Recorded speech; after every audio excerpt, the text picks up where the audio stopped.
अक्सर होता क्या है कि हमारे दिमाग में एक नया आइडिया आता है, हम उसके बारे में खूब सोचते हैं, पर उसी आइडिया को उसी दिमाग के अंदर हम दफन कर देते हैं। फिर कुछ दिनों बाद हम ये बोलते हैं कि ये तो मैंने भी सोचा था, पर कर किसी और ने दिया। साइंस भी इस बात को बोलता है कि आइडिया और एक्शन के बीच में एक डेंजरस गैप होता है। साइकोलॉजी में इसे बोलते हैं इम्प्लीमेशन अटेंशन थ्योरी। जब तक तुम क्लियर प्लान नहीं बनाते कि तुम्हें करना क्या है, कैसे करना है, कहाँ से शुरू करोगे, तब तक तुम्हारा आइडिया सिर्फ सोच में ही बना रहता है, वो कभी बाहर ही नहीं आता। तुम्हारे दिमाग में एक डर होता है, लोग क्या कहेंगे, मुझे शर्म आ रही है, अगर मैं फेल हो गया तो, ये आइडिया पहले किसी ने सोचा तो नहीं है।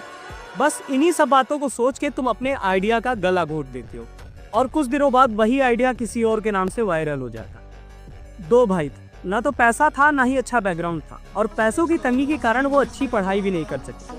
उनके दिमाग में एक सिंपल आइडिया है कि अपना एक स्टॉल खोलेंगे और कुल्हड़ में चाय सर्व करेंगे। उन दोनों ने एक स्टॉल लगाकर अपना काम शुरू किया। सब उनको देखकर हंसते थे, अजीब अजीब बातें बनाते थे, लेकिन उन्होंने हार नहीं मानी। उन्होंने इन सब चीज़ों की परवाह किए बगैर अपने काम पर फोकस किया, और आज उनके 500 प्लस आउटलेट्स हैं और 100 प्लस करोड़ की कंपनी है, और उस बिजनेस का नाम है चाय सुट्टा पान। ऐसे ही एक और बहुत फेमस एग्जाम्पल है सुनील पाटिल का, जिसे लोग डॉली चाय वाला के नाम से जानते हैं। लोग अजीब अजीब बातें बनाते थे, कोई उसे छपरी बोलता था, कोई उसका मजाक बनाता था, लोग गालियां भी देते।